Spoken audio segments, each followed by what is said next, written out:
attendance program, recordings are prohibited of any kind, are prohibited either in the courtroom, here in Department 4, Department 1, or the parties appearing on rap. There's to be no live tweeting, no electronics, and again, no recording of the proceeding is permitted. So next I'm going to get the appearance of the attorneys and the parties, and then I want to hear from Ms. Spears and Mr. Ingham and then the other parties. And then we'll discuss some housekeeping matters once we're done with that. And then there's an issue that I want to discuss with the parties before we conclude. So I'm going to get the appearance of counsel first, and then I'm going to get the appearance of the parties. So I'm going to start first with, and I'm just doing it in the order in which I have everybody here. So it's no particular order other than the order that's listed on the sheet that I have. Mr. Nelson, I got you on video. Yes, good afternoon, Your Honor. David Nelson of Loeb & Loeb, appearing as court-appointed co-counsel for Ms. Britney Spears. Thank you. And Ms. Weil, I've got you on video, I believe. You do, Your Honor. Good afternoon. Yes, and Mr. Pearson, I've got you on video, I believe, as well. Yes, Your Honor. Good afternoon. Ron Pearson of Loeb & Loeb, court-appointed counsel for Ms. Britney Spears. Thank you. And Mr. Ingham, I've got you on video this afternoon.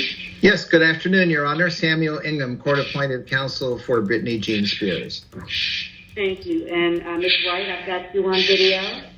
Yes, good afternoon. Lori Ann Wright, Wright Kim Douglas. I'm the attorney for Jody Montgomery, who serves as the temporary conservator of the person.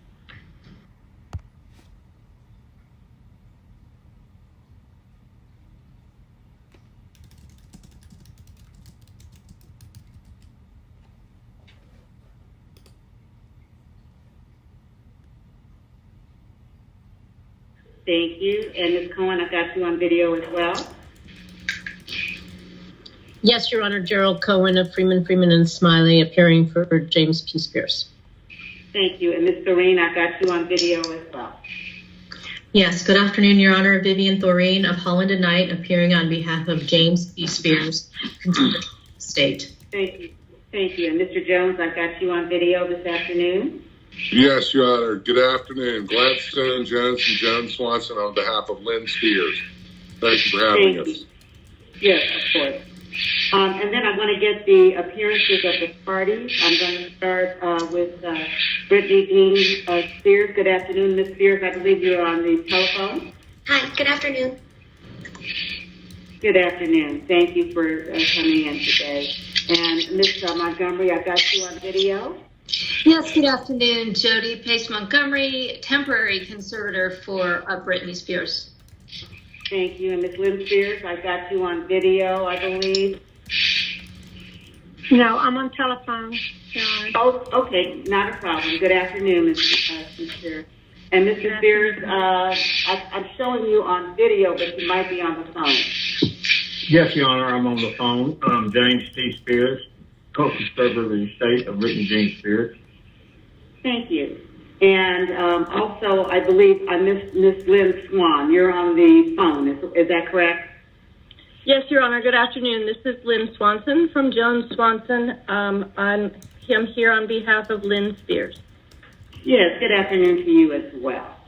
And so, Mr. Ingham, you know, the status hearing was set at your request because Ms. Spears did want to address the court this afternoon. But before I get to her, I wanted to talk to you first to see if you had anything you wanted to say before I go to her.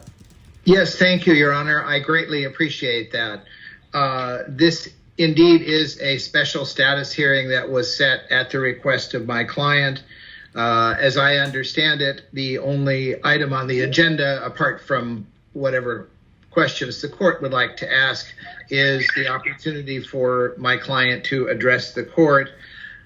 We have employed this procedure several times in the past, both in this department and in the previous department that handled this case. And essentially, my client, at any time that she wants to address the court will make itself available and set a status hearing such as this one. This is the ground rules here, I believe, are very simple. It's an open-ended hearing. My client is free to discuss any aspect of the conservatorship that she wishes, and is welcome to say whatever she likes. For the record, I would like to state that I have not in any way attempted to control or filter or edit anything that she has to say today. These are entirely her words, and she's on her own independent phone connection. I will not interrupt her at any point. That once she starts speaking, irrespective of what she says, I will not in any way attempt to stop her from speaking or text her or anything else. And I would ask the same courtesy of all counsel, that once she starts, I would appreciate it if she would be allowed to finish in her own due course. And that's really all I have to say, Your Honor, at this point. Thank you, Mr. Ingham. So I would also echo what Mr. Ingham said, that when Ms. Spears is speaking, please nobody try to reach out to her by, in any way. Did any of the counsel have anything they wanted to say before I hear from Ms. Spears? Your Honor, this is Ms. Wright. I did want to ask, we don't know, obviously, what Ms. Spears is going to say, and we're happy that she's here today to address her concerns with the court. But if what she's going to say may impact her medical privacy, my client does hold those medical privacy rights, and I would ask that we please seal the transcript and clear the courtroom so we can preserve those medical rights. I think it's really important. And it could be that she brings up issues related to her family and her minor children, and they have their own privacy rights. And I think anything said about them. They've done a good job at exploiting my life and the way that they've done my life. So I feel like it should be an open court hearing, and they should listen and hear what I have to say. Oh, okay, that was Ms. Spears speaking. That was me, yes. Okay, thank you, Ms. Spears. All righty. So with that said, Mr. Ingham, did you have anything you wanted to say before I have Ms. Spears speak to the court? Your Honor, all I was going to say is that my client has indicated to me that she wants the hearing to be open. Okay. All right. So, Ms. Spears, and thank you for your interest in appearing in the court today. And I do recall the last time that I had a chance to meet you. So I'm glad that you're back here today as well. You were here, I believe, in 2019. I believe we were in the court. So I'm happy to hear from you, Ms. Spears. So you may feel free to address me at this point. Okay, well, I just got a new phone, so bear with me. Okay, so I have this written down. I have a lot to say, so bear with me. Basically, a lot has happened since 2 years ago, the last time I wrote all this down. The last time I was in court. I will be honest with you, I haven't been back to court in a long time because I don't think I was heard on any level when I came to court the last time. I brought 4 sheets of paper in my hands and wrote in length what I had been through the last 4 months before I came there. The people who did that to me should not be able to walk away so easily. I'll recap. I was on tour in 2018. I was forced to do. My management said if I don't do this tour, I will have to find an attorney. Ms. Spears, I hate to interrupt you, but my court reporter is taking down what you're saying. Okay. And so you have to speak a little more slowly. Oh, of course, yes. Okay, I apologize. Great. Everything you're saying. Okay. Sure. Now, the people who did this to me should not get away and to be able to walk away so easily. Recap. I was on tour in 2018. I was forced to do. My management said if I don't do this tour, I will have to find an attorney, and by contract, my own management could sue me if I didn't follow through with the tour. He handed me a sheet of paper as I got off the stage in Vegas and said I had to sign it. It was very threatening and scary, and with the conservatorship, I couldn't even get my own attorney, so out of fear, I went ahead and I did the tour. When I came off that tour, a new show in Las Vegas was supposed to take place. I started rehearsing early, but it was hard because I'd been doing Vegas for 4 years and I needed a break in between. But no, I was told this is the timeline and this is how it's going to go. I rehearsed 4 to 4 days a week, half of the time in the studio and half of the other time in a Westlake studio.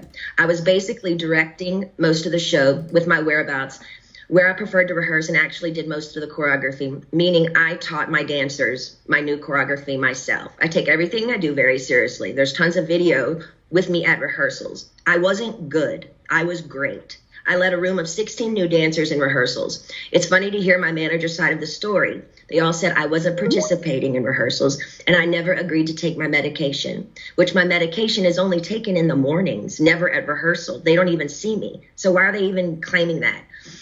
When I said no to one dance move into rehearsals, it was as if I planted a huge bomb somewhere. And I said, no, I don't want to do it this way. After that, my management and my dancers and my assistant of the new people that were supposed to do the new show all went into a room, shut the door, and didn't come out for at least 45 minutes. Ma'am, I'm not here to be anyone's slave. I can say no to a dance move. I was told by my, at the time, therapist, Dr. Benson, who died, that my manager called him in that moment and told him I wasn't cooperating or following the guidelines in rehearsals. And he also said I wasn't taking my medication, which is so dumb because I've had the same lady every morning for the past 8 years give me my same medication, and I'm nowhere near these stupid people. It made no sense at all. There was a week period where they were nice to me and they said, I don't want to do, and I told them I don't want to do the, they were nice to me. They said, if I don't want to do the new Vegas show, I don't have to, because I was getting really nervous. I said, I can wait. It was like, they told me I could wait. It was like lifting literally 200 pounds off of me when they said I don't have to do the show anymore, because I was really, really hard on myself and it was too much. I couldn't take it anymore. So I remember telling my assistant, but you know what? I feel weird if I say no. I feel like they're going to come back and be mean to me or punish me or something. 3 days later, after I said no to Vegas, my therapist sat me down in a room and said he had a million phone calls about how I was not cooperating in rehearsals and I haven't been taking my medication. All of this was a false. He immediately the next day put me on lithium out of nowhere. He took me off my normal meds I'd been on for 5 years. And lithium is a very, very strong and completely different medication compared to what I was used to. You can go mentally impaired if you take too much, if you stay on it longer than 5 months. But he put me on that and I felt drunk. I really couldn't even take up for myself. I couldn't even have a conversation with my mom or dad really about anything. I told them I was scared and my doctor had me on 6 different nurses with this new medication come to my home, stay with me, to monitor me on this new medication, which I never wanted to be on to begin with. There were 6 different nurses in my homes and they wouldn't let me get in my car to go anywhere for a month. Not only did my family not do a goddamn thing, my dad was all for it. Anything that happened to me had to be approved by my dad. And my dad he acted like he didn't know that I was told I had to be tested over the Christmas holidays before they sent me away when my kids went home to Louisiana. He was the one who approved all of it. My whole family did nothing. Over the 2-week holiday, a lady came into my home for 4 hours a day, sat me down and did a psych test on me. It took forever. But I was told I had to then, after that I got off, I was told I had to then, after I got a phone call from my dad saying, after I did the psych test with this lady, basically saying I had failed the test or whatever. I'm sorry, Britney, you have to listen to your doctors. They are planning to send you to a small home in Beverly Hills to do a small rehab program that we're going to make up for you. You're going to pay $60,000 a month for this. I cried on the phone for an hour and he loved every minute of it. The control he had over someone as powerful as me, as he loved the control to hurt his own daughter 100,000%, he loved it. I packed my bags and went to that place. I worked 7 days a week, no days off, which in California, the only similar thing to this is called sex trafficking, making anyone work against their will, taking all their possessions away, credit card, cash, phone, passport card, and placing them in a home where they work with the people who live with them. They all lived in the house with me, the nurses, the 24/7 security. There was one chef that came there and cooked for me daily during the weekdays. They watched me changed every day, naked, morning, noon, and night. My body, I had no privacy door for my room. I gave 8 gallons of blood a week. if I didn't do any of my meetings and work from 8 to 6 at night, which is 10 hours a day, 7 days a week, no days off, I wouldn't be able to see my kids or my boyfriend. I never had a say in my schedule. They always told me I had to do this. And ma'am, I will tell you, sitting in a chair 10 hours a day, 7 days a week, it ain't fun. And especially when you can't walk out the front door. And that's why I'm telling you this again 2 years later. After I've lied and told the whole world I'm okay and I'm happy, it's a lie. I thought I said that enough. Maybe I might become happy because I've been in denial. I've been in shock. I am traumatized. You know, fake it till you make it. But now I'm telling you the truth, okay? I'm not happy. I can't sleep. I'm so angry, it's insane, and I'm depressed. I cry every day, and the reason I'm telling you this is because I don't think how the state of California can have all this written in the court documents from the time I showed up and do absolutely nothing, just hire with my money another person to keep my dad on board. Ma'am, my dad and anyone involved in this conservatorship and my management who played a huge role in punishing at me when I said, no, ma'am, they should be in jail. Their cool tactics working for Miley Cyrus as she smokes on joints and stage at the VMAs. Nothing is ever done to this generation for doing wrong things. But my precious body, who's worked for my dad for the past fucking 13 years, trying to be so good and pretty, so perfect when he works for me so hard, when I do everything I'm told in the state of California, allowed my ignorant father to take his own daughter, who only has a role with me if I work with him. They set back the whole course and allowed him to do that to me. That's given these people I've worked for way too much control. They also threatened me and said if I don't go, then I have to go to court. And it will be more embarrassing me if the judge publicly makes you go the evidence we have. You have to go. I was advised for my image, I need to go ahead and just go and get it over with. They said that to me. I don't even drink alcohol. I should drink alcohol, considering what they put my heart through. Also, the Bridges facility they sent me to, none of the kids, I was doing this program for 4 months. So the last 2 months I went to a Bridges facility. None of the kids there did the program. They never showed up for any of them. You didn't have to do anything if you didn't want to. How come they always made me go? How come I was always threatened by my dad and anybody that participated in this conservatorship? If I don't do this, what they tell me to enslave me to do, they're going to punish me. The last time I spoke to you by just keeping the conservatorship going and also keeping my dad in the loop made me feel like I was dead, like I didn't matter, like nothing had been done to me, like you thought I was lying or something. I'm telling you again because I'm not lying. I want to feel heard, and I'm telling you this again so maybe you can understand the depth and the degree and the damage that they did to me back then. I want changes, and I want changes going forward. I deserve changes. I was told I have to sit down and be evaluated again if I want to end the conservatorship. Ma'am, I didn't know I could petition the conservatorship to end it. I'm sorry for my ignorance, but I honestly didn't know that. But honestly, I don't think I owe anyone to be evaluated. I've done more than enough. I don't feel like I should even be in a room with anyone to offend me by trying to question my capacity of intelligence, whether I need to be in this stupid conservatorship or not. I've done more than enough. I don't owe these people anything, especially me, the one that has roofed and fed tons of people on tour on the road. It's embarrassing and demoralizing what I've been through, and that's the main reason. I've never said it openly, and mainly I didn't want to say it openly because I honestly didn't think anyone would believe me. To be honest with you, the Paris Hilton story on what they did to her to that school, I didn't believe any of it. I'm sorry, I'm an outsider, and I'll just be honest, I didn't believe it.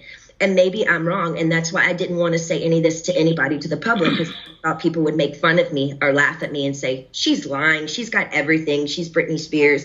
I'm not lying. I just want my life back, and it's been 13 years, and it's enough. It's been a long time since I've owned my money, and it's my wish and my dream for all of this to end without being tested. Again, it makes no sense whatsoever for the state of California to sit back and literally watch me with their own 2 eyes make a living for so many people and pay so many people trucks and buses on tour on the road with me and be told I'm not good enough. But I'm great at what I do, and I allow these people to control what I do, ma'am, and it's enough. It makes no sense at all. Now, going forward, I'm not willing to meet or see anyone I've met with enough people against my will. I'm done. All I want is to own my money for this to end and my boyfriend to drive me in his fucking car. And I would honestly like to sue my family, to be totally honest with you. I also would like to be able to share my story with the world and what they did to me, instead of it being a hush-hush secret to benefit all of them. I want to be able to be heard on what they did to me. By making me keep this in for so long is not good for my heart. I've been so angry and I cry every day. It concerns me. I'm told I'm not allowed to expose the people who did this to me. For my sanity, I need you, to the judge, to approve me, do an interview where I can be heard on what they did to me. And actually, I have the right to use my voice and take up for myself.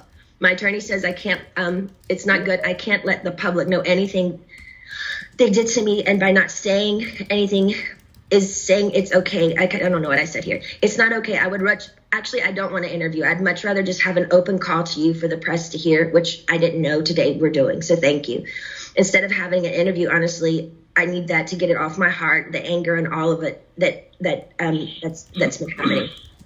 It's not fair they're telling me lies about me openly. Even my family, they do interviews to anyone they want on news stations. My own family doing interviews and talking about the situation and making me feel so stupid. And I can't say one thing. And my own people say I can't say anything. It's been 2 years. I want a recorded call to you. Actually, we're doing this now, which I didn't know that we were doing this. To the public who knows what they did to me. I told I know my lawyer, Sam, has been very scared for me to go forward, because he's saying if I speak up, I'm being overworked in that facility, of that rehab place, the rehab place will sue me. He told me I should keep it to myself, really. I would personally like to. Actually, I know I've had grown with a personal relationship with Sam, my lawyer. I've been talking to him like 3 times a week now. We've kind of built a relationship, but I haven't really had the opportunity by my own self to actually handpick my own lawyer by myself. And I would like to be able to do that. I would like to also. The main reason why I'm here is because I want to end the conservatorship without having to be evaluated. I've done a lot of research, ma'am, and there's a lot of judges who do end conservatorships for people without them having to be evaluated all the time. The only times they don't is if a concerned family member says something's wrong with this person and otherwise. And considering my family has lived off my conservatorship for 13 years, I won't be surprised if one of them has something to say and go forward and say, we don't think this should end. We have to help her, especially if I get my fair served in turning, exposing what they did to me. Also, I want to speak to you about, at the moment, my obligations, which I personally don't think at the very moment I owe anybody anything. I have 3 meetings a week I have to attend no matter what. I just don't like feeling like I work for the people whom I pay. I don't like being told I have to, no matter what, even if I'm sick. Jody, the conservator, says I have to see my coach Ken even when I'm sick. I would like to do 1 meeting a week with a therapist. I've never, even before they sent me to that place, had 2 therapy sessions. A therapy session and 1 therapy session with I have a doctor and then a therapy person. What I've been forced to do illegal in my life, I shouldn't be told I have to be available 3 times a week to these people I don't know. I'm talking to you today because I feel, again, yes, even Jody is starting to kind of take it too far with me. They have me going to therapy twice a week and a psychiatrist. I've never in the past they had me going, twice a week and Dr. Gold, so that's 3 times a week. I've never in the past had to see a therapist more than once a week. It takes too much out of me going to this man I don't know. Number 1, I'm scared of people. I don't trust people with what I've been through. And the clever setup of being in Westlake, one of the most exposed places in Westlake, which yesterday, paparazzi showed me coming out of the place literally crying in therapy. It's embarrassing and it's demoralizing. I deserve privacy when I go. I deserve privacy when I go and have therapy, either at my home, like I've done for 8 years. They've always come to my home. Or when the Dr. Benson, the man that died, I went to a place similar to what I went to in Westlake, which was very exposed and really bad. Okay, so wait, where was I? In Westlake, it was identical to Dr. Benson, who died, the one who illegally, 100% abused me by the treatment he gave me too. And to be totally honest with you, I was so... Excuse me for interrupting you, but my reporter says if you could just slow down a little bit because she's trying to make sure she gets everything that you're saying. Okay, cool. And so that would be great. I have been through, and the Clever Step in Westlake is identical to Dr. Benson, who died, the one who illegally, yes, 100% abused me by the treatment he gave me. And to be totally honest with you, when he passed away, I got on my knees and thanked God. In other words, my team is pushing it with me again. I have trapped phobias being in small rooms because the trauma locking me up for 4 months in that place is not okay for them to send me, sorry, I'm going fast, to that small room like that twice a week with another new therapist I pay that I never even approved. I don't like it. I don't want to do that. And I haven't done anything wrong to deserve this treatment. It's not okay to force me to do anything I don't want to do. By law, Jody and this so-called team I should be able to sue them for threatening me and saying, if I don't go and do these meetings twice a week, we can't let you have your money and go to Maui on your vacations. You have to do what you're told for this program, and then you will be able to go. But it was very clever. They picked one of the most exposed places in Westlake, knowing I have the hot topic of the conservatorship, that over 5 paparazzis are going to show up and get me crying coming out of that place. I begged them to make sure that they did this at my home so I would have privacy. I deserve privacy. The whole conservatorship from the beginning, once the conservatorship from the beginning, once you see someone, whoever it is in the conservatorship, making them money and myself money and working, that whole statement right there, the conservatorship should end. There should be I shouldn't be in a conservatorship if I can work and provide money and work for myself and pay other people. It makes no sense. The laws need to change. What state allows people to own another person's money and account and threaten them and saying, you can't spend your money unless you do what we want you to do, and I'm paying them? Ma'am, I've worked since I was 17 years old. You have to understand how thin that is for me. Every morning I get up to know I can't go on somewhere unless I meet people I don't know every week in an office identical to the one where the therapist was very abusive to me. I truly believe this conservatorship is abusive. And now we can sit here all day and say, oh, conservatorships are here to help people. But ma'am, there's 1,000 conservatorships that are abusive as well. I don't feel like I can live a full life. I don't owe them to go see a man I don't know and share him my problems. I don't even believe in therapy. I always think you take it to God. I want to end the conservatorship without being evaluated. In the meantime, I want this therapist once a week. He can either come to my home. No, I just want him to come to my home. I'm not willing to go to Westlake and be embarrassed by all these paparazzi, these scummy paparazzi laughing at my faces while I'm crying, coming out and taking my pictures as all these white, nice dinners where people drinking wine at restaurants, watching me leave these places. They set me up by sending me to the most exposed places, and I told them I didn't want to go there because I knew paparazzi would show up there. They only gave me 2 options for therapists, and I'm not sure how you make your decisions, ma'am, but this is the only chance for me to talk to you for a while. I need your help. So if you can just kind of let me know where your head is. I don't really honestly know what to say, but my requests are just to end the conservatorship without being evaluated. I want a petition basically to end the conservatorship, but I want it to be petitioned to end it, but I don't want to be evaluated and be sat in a room with people 4 hours a day like they did me before. And they made it even worse for me after that happened. So I'm honestly new at this, and I'm doing research on all these things. I do know common sense and the method that things can end. For people, it has ended without them being evaluated. So I just want you to take that in consideration. I've also done research. Also took a year during COVID to get me any self-care methods during COVID.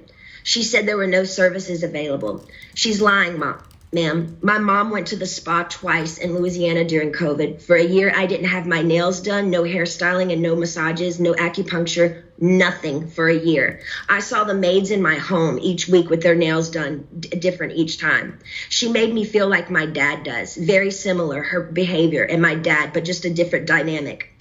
Team wants me to work and stay home instead of having longer vacations. They are used to me sort of doing a weekly routine for them, and I'm over it. I don't feel like I owe them anything at this point. They need to be reminded they actually work for me. They tricked me by sending me to the, okay, I repeated myself there.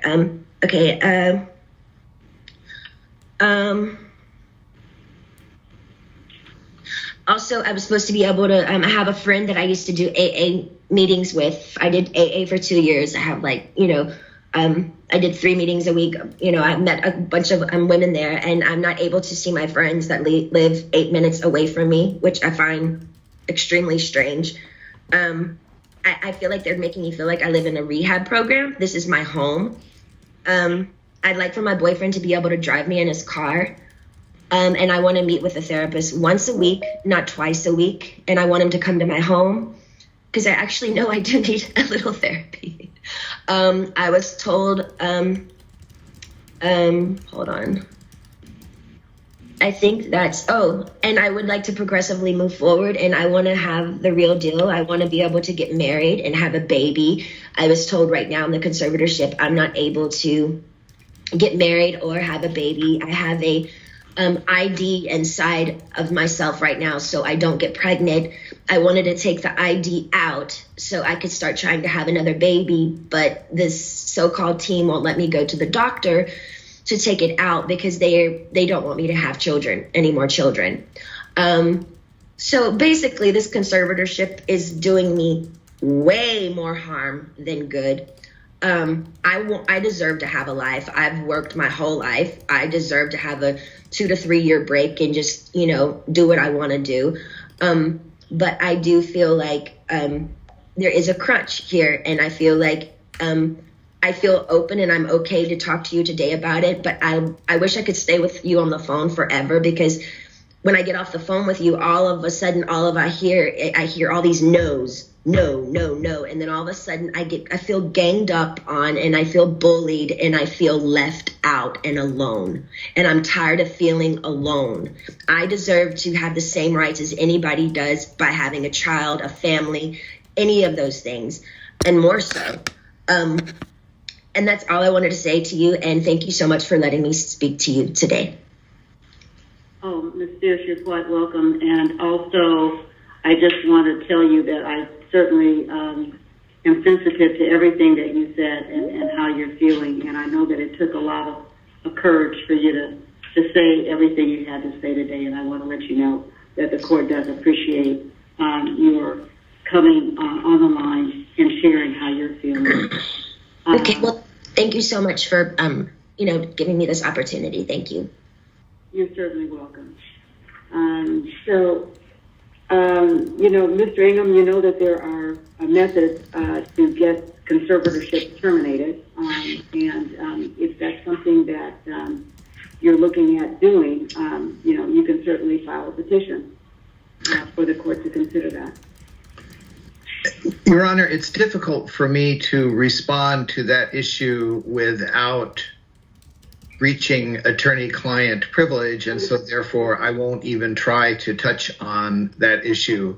I am concerned about several of the issues that my client has raised here, and I think that the other family members and fiduciaries here will doubtless want to weigh in some fashion. If my client directs me to file a petition to terminate, I'm happy to do that. So far, she has not done that. That's the most that I will say about that issue. With regard to the issue of private counsel or replacing me as her counsel, I am happy to take guidance from the court as to how you would like to set that issue up and how you would like to deal with it. So I will not make any comment other than the fact that I serve at the pleasure of the court, and if the court decides that I should be replaced by someone else, then that's fine with me, however the court wants to handle that. And I suspect that Ms. Montgomery or her counsel will want to respond on the medical side, but from my point of view, in a procedural sense, I think it's obvious to me that we have a disagreement between my client and the conservator of her person, temporary conservator of her person, as to her current care plan. And so it seems to me that the simple way to resolve that issue is to have the conservator of the person file a proposed care plan, set it for hearing, and have my client have a chance to address it and deal with it. it seems like we're past the point that it can be negotiated between the two of them. So I believe that that's about all I would want to say at this point, and would defer to other counsel to respond to their perspective. Mr. Ingham, thank you. And I certainly don't want you to get into the attorney-client discussions, obviously, between you and Ms. Spears. You actually foreshadowed something that I made a note to myself about the issue about that Ms. Spears raised about the treatment.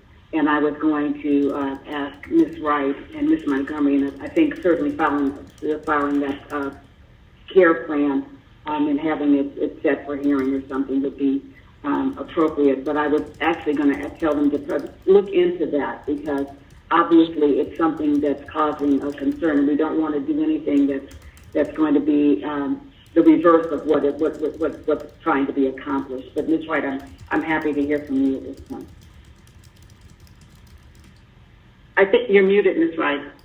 You're muted. There we go. Thank you, Your Honor. This is Ms. Wright. We certainly do have a different perspective on many of the issues and facts raised by Ms. Spears, but I don't think today is the appropriate forum to air those out. I do love this idea of a care plan. We are more than happy to put one together. My client works with the medical team of very highly qualified and vetted medical professionals. Any decision she makes is with their input and their recommendations.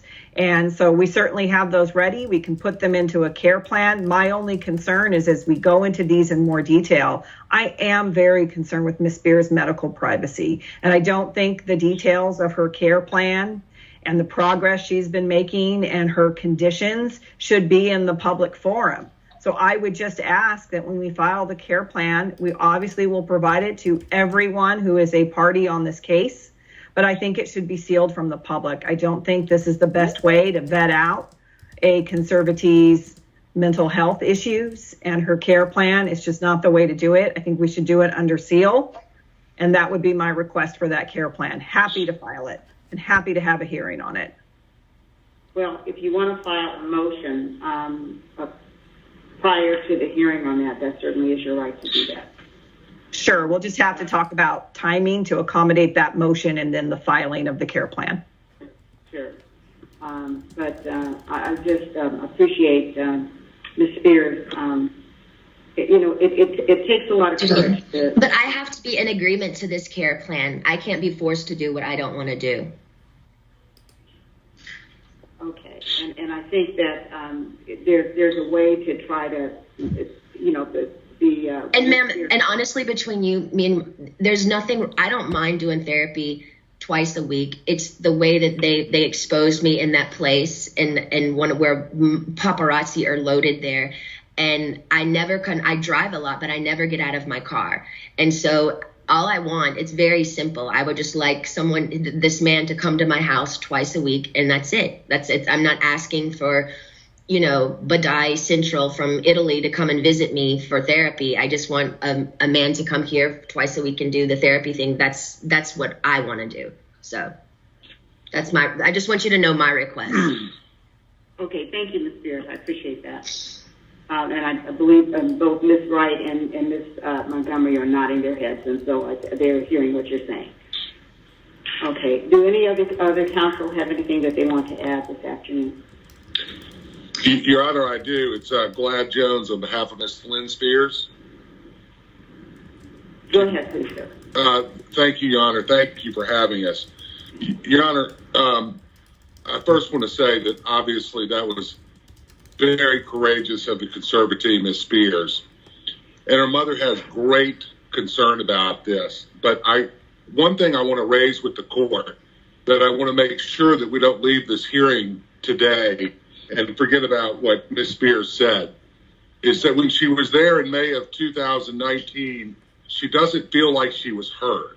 And it feels incumbent upon me to ask the court that we make sure that today Ms. Spears is heard. And to that end, one of the things that she said that is going to very much dictate what happens here, and this is no slight against any counsel in this case. But the request for her to have her own counsel, I would respectfully suggest, Your Honor, given that she articulated the reasons why she wanted that I believe that the court must take that up at its earliest convenience, because that issue may very well dictate what happens in terms of step 2, 3, and 4. Similarly, this healthcare plan, I also asked the court to take that up immediately. These are complaints and concerns that we did hear about in May of 2019. Today is the day, while the world watches and listens to Ms. Spears, is the day that we respectfully request that this court put an action plan at the Los Angeles Superior Court in place to provide the relief that Ms. Spears is so asking for in this hearing. That is critical. That is her mother's request. That is what we respectfully ask the court, that we not leave this proceeding without having dates to move forward on these basic requests that may have an impact on this conservatorship. Thank you, Your Honor. Thank you, sir. Any other counsel have anything they want to say? Your Honor, Vivian Thoreen. Yes. Your Honor. Thank you, Your Honor. I appreciate Ms. Spears' comments and the courage it took her to make the remarks to the court. I would like to request a brief recess so that I may consult with my client. There may be issues that I would like to respond to, but given the amount of testimony provided, I would like to request a recess so that I can consult with my client. Okay, I think that's reasonable. So we can take a recess. Let's see what time it is. We can take a recess till 5:03. That'll give about 20 minutes, and that'll give us staff a chance also to have a brief break, and then we can reconvene. Thank you, Your Honor. Thank you, Your Honor. Thank you.